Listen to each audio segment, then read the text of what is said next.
Imagine you're asked to build a country, not from a clean slate, but from the fractured, bleeding pieces of a collapsed empire. And you have to do it in a moment of both incredible hope and just unimaginable horror.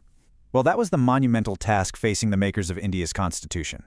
They weren't just writing some rule book, they were trying to forge a single, unified nation right out of chaos. Yeah, this was not some calm academic exercise. This quote really gets to the heart of it. The men and women drafting this thing were haunted. They were surrounded by the ghosts of partition, all the violence, the massacres that had just ripped the subcontinent apart. So every single debate they had was shadowed by this raw, very recent trauma.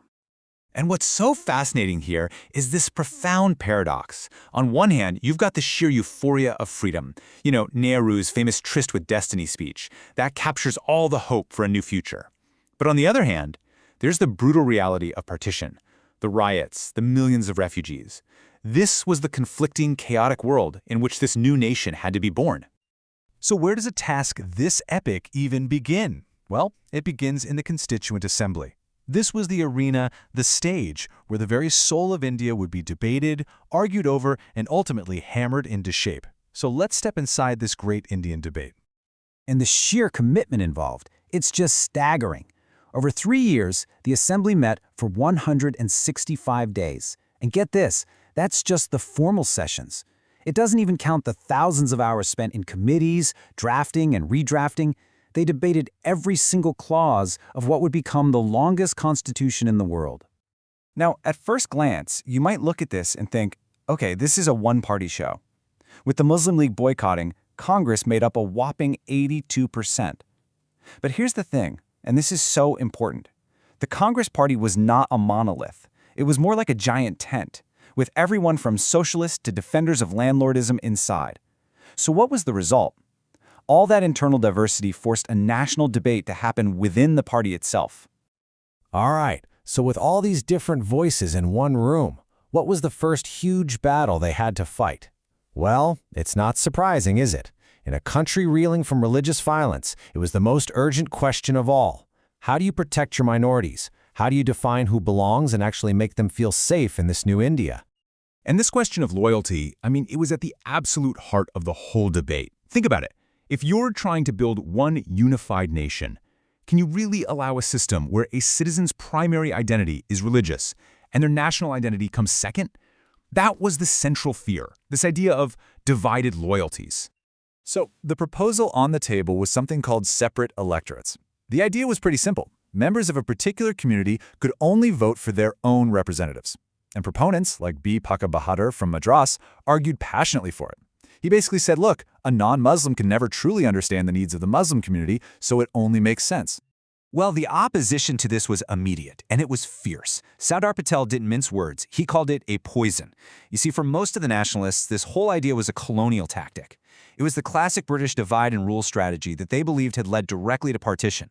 For them, keeping it was just no way, unthinkable. But here's where the debate gets really nuanced.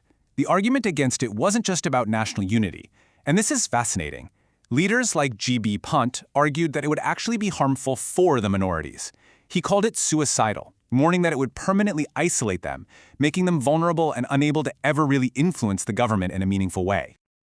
Okay, so that same tension, between creating a unified nation and respecting all its diverse groups, it pops right up again in the next huge debate, the actual structure of the government. It was this massive tug of war.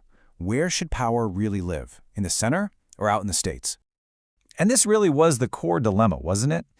India is so vast. It's more like a continent than a country. You've got this incredible diversity of language and culture. So what do? Do you build a super strong central government to hold it all together? Or do you empower the states so they can respond to local needs? So you had these two competing visions clashing. On one side, people still haunted by all the violence were arguing for a strong center. They saw it as the only way to keep the peace and defend the nation. But on the other side, you had leaders like K. Santhanam warning that an all-powerful center would be a disaster, and that states without any financial power would just become beggars to Delhi. The compromise they landed on was this idea of fiscal federalism. But as you can clearly see, it came with a very clear tilt. Just look at where the big money sources go. Company taxes, customs duties. That all flows to the center. In the end, the chaos of partition really pushed the founders to say, okay, we need a strong hand at the wheel to hold this country together. All right, now we get to what might have been the single most emotional, most explosive debate of them all, the search for one single language to unite hundreds of millions of people. I mean, just stop and think about the scale of that challenge for a second. How on earth do you create a shared national identity when people from different parts of the country literally can't speak to one another? And how do you pick one language without making millions of other people feel like second-class citizens in their own home? And this quote, wow, this shows you just how combustible the issue was. R.V. Dulekar basically stood up and demanded that anyone who didn't know Hindustani should just leave. As you can imagine, that caused an absolute uproar. This was not a calm, rational discussion. This was a deeply divisive fight over culture and identity. And the pushback, especially from southern India, was immense. G. Durgabai's statement here just captures that fear perfectly. For non-Hindi speakers, this wasn't just about language. It was a fight against what they saw as the cultural and political domination of the North. They felt their own rich languages were completely under threat. So, to stop the country from splitting apart over this, they had to forge a really delicate compromise. First, look at the careful wording. Hindi would be the official language, not the national language. That's a huge distinction. Second, English would act as a bridge for 15 years. And third, and this was critical, provinces were given the right to use their own languages for official work. It was a masterclass in accommodation. And that right there is the recurring theme, isn't it? Across all of these fiery debates on minority rights, on federal power, on language, the final document that came out of it was a constitution of compromise. It was a genuine attempt to forge unity, not by erasing differences, but by finding a way to live with them. And the result of all that arguing and compromising was a document that was truly revolutionary for its time. I mean, think about it. Giving every single adult the right to vote, regardless of wealth, gender, or education, that was an almost unheard of act of faith in democracy. And at the same time, it took these incredibly bold steps to try and heal the wounds of the past by abolishing untouchability and guaranteeing fundamental rights for all citizens. So we'll end on this thought. This remarkable document was forged in the fire of a very specific historical moment to answer the urgent questions of that time.